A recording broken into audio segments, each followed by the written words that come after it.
नमस्कार दोस्तों।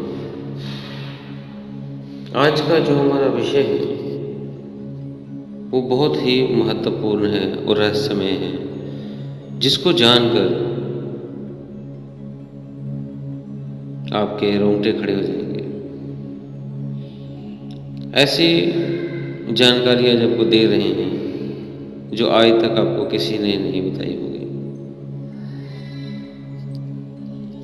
तो दोस्तों, जैसे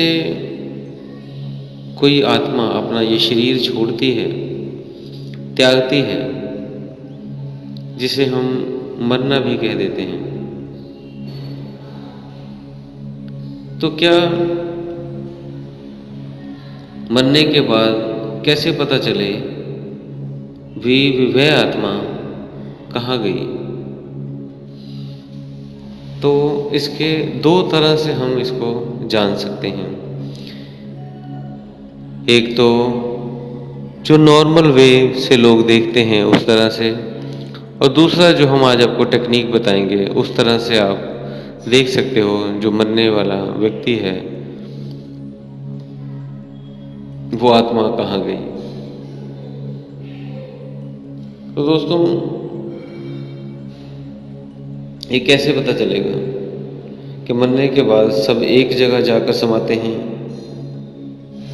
यदि नहीं तो कौन कौन कहाँ गया, कैसे पता चले?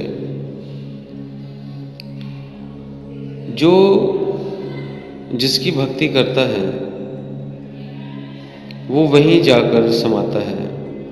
मरने के बाद कौन कहाँ गया, ये हम दो तरह से, जैसे मैंने बताया, आपको जान सकते हैं। ये तो हम उसके क्रियाकलापों से भी जान सकते हैं कि वह कहाँ गया। यदि वो शुभ कर्म करता था, किसी को कष्ट नहीं देता था और किसी देवी देवता को मानता था, जिसको भी, वो सीधा स्वर्ग में जाएगा। यदि पितरों की भक्ति कर रहा था, उसे मना रहा था, शुभ कर्म कर रहा था, तो वो पितरलोक चला जाएगा। यदि गंदे काम कर रहा था, पाप कर्म कर रहा था, तो वो सीधा नरक गया। यदि योग कर रहा था, साधना कर रहा था, शुभ कर्म कर रहा था, तो जिस मुद्रा से साधना कर रहा था उसी के अनुरूप सीधा ब्रह्मलोक या निरंजन लोक में चला जाएगा। यदि वो किसी सद्गुरु से नाम प्राप्त किया था और उसकी भक्ति कर रहा था, तो वो अमर लोक चला जाएगा। फिर जो वो शरीर जब छोड़ता है तो वो एक निशानी भी छोड़ देता है, जिसे हम आपको बताने जा रहे हैं, दूसरी टेक्निक, जिससे आप पता कर लोगे कौन सा व्यक्ति कहाँ गया। तो जैसे हमारे 9 द्वार होते हैं शरीर के, जब भी आत्मा निकलती है तो 9 द्वारों से निकलेगी, लेकिन जो साधक होता है उसकी 10वें द्वार से आत्मा निकलती है। तो वो 9 द्वार पहले आपको बता दूं, ताकि जब आपको मैं समझाना शुरू करूं तो आपको पता लग जाए। पहला है मल द्वार, जहाँ से हम लैट्रिन बात करते हैं। दूसरा है हमारा जहाँ से हम मूत्र वगैरह मूत्र तैयार करते हैं। तीसरा है जो मुंह आप जिससे खाते हो या बोलते हो। चौथा है आपकी 2 नाक हैं, चौथा और 5वां पॉइंट हो गया। 2 आपके कान हैं, 7 और 8 हो गए, 7 हो गए। और 2 आपकी आंखें हैं, 8 और 9 हो गए। मतलब 2 आंखें, 2 कान, 2 नाक के छिद्र, 6, 1 मुंह, 7, 2 नीचे वाले आपके जो छिद्र हैं, 9। टोटल जो है आपके 9 छिद्र होते हैं। 10वां द्वार, जैसे मैंने आपको बताया है, जब आप इंगला पिंगला को लय करते हो तो 10वां द्वार खुल जाता है। जो साधक होता है वो हमेशा उसी अवस्था में रहता है और वो 10वें द्वार से अपने प्राण को निकाल के ले जाता है और वो उस परम पुरुष में, उस अमर लोक की तरफ चला जाता है। तो पहला है जो, यदि मल द्वार से, लैट्रिन वाली जगह से निकलता है तो वो नरक में जाएगा। यदि मरने से पहले उसके जो प्राण है वो गुदा द्वार से निकले, मीन्स मल द्वार से निकले, उसका मल थोड़ा सा बाहर आ जाएगा। जब वो मरेगा वो डर से उसके जो मल है, लैट्रिन है, वो निकल जाती है, जिससे पता लगता है कि वो नरक लोक में चला गया, वो नरक का द्वार है। इसकी पहचान होगी कि वो मृतक का मल बाहर आ गया है। अगर वो मूत्र द्वार से निकलता है, दूसरे द्वार से, यदि मूत्र द्वार से प्राण निकले तो जीवात्मा जलचर योनि में जन्म लेती है। जलचर योनि जैसे मछली, मेंढक, कुआं,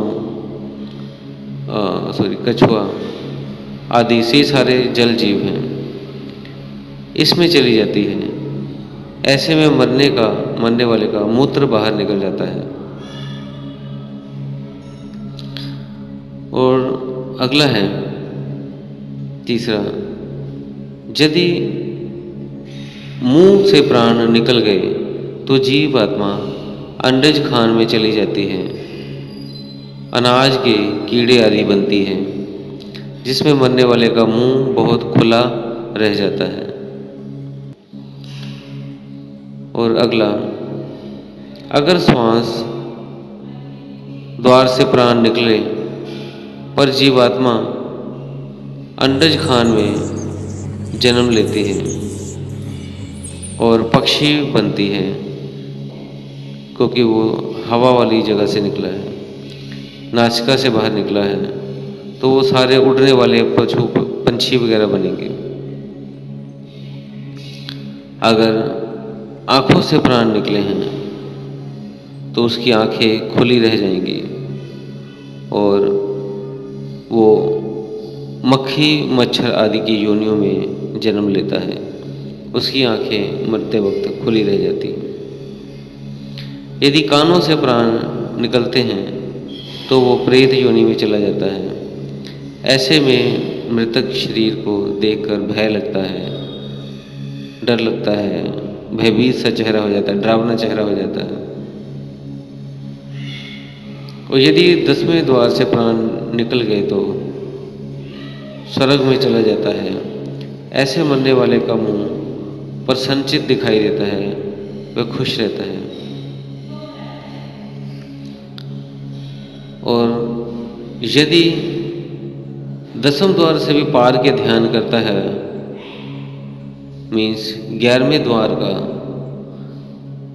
अगर ध्यान करता है, दोस्तों अभी तक जिस YouTube में आपने 10वें द्वार तक सुना है, 10वें द्वार निराकार तक लेके जाता है। जैसे 3 भक्तियां हैं, साकार भक्ति जिसे हम मूर्ति पूजा कह देते हैं, उसके बाद है निराकार भक्ति।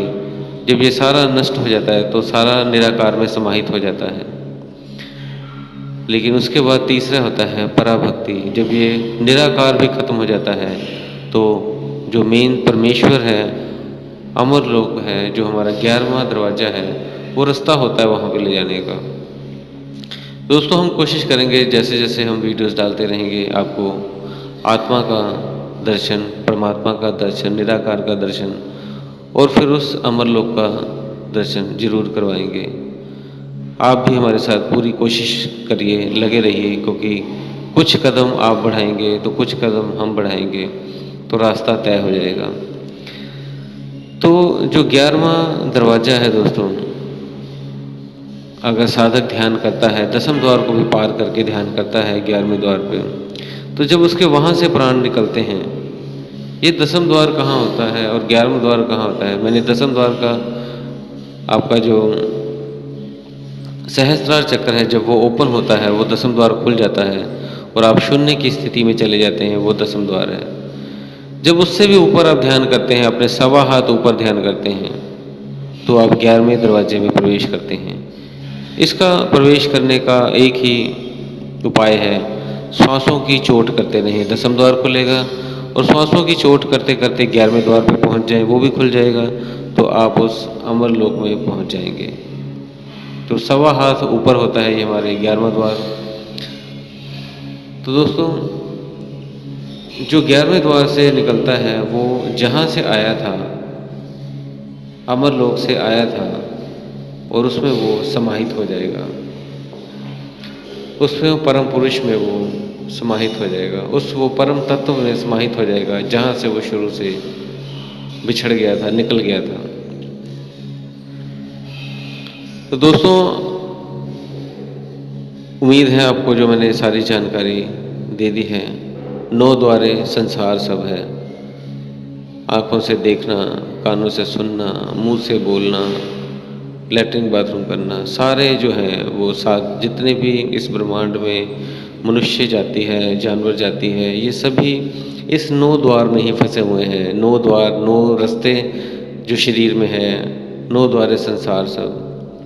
जो योगी होता है वो 10वां योगी पार, और 11वां जो है वो संत सुजान हमें बताते हैं कि 11वें द्वार में कैसे प्रवेश पाना है। तो सारा धीरे धीरे करके हम करेंगे।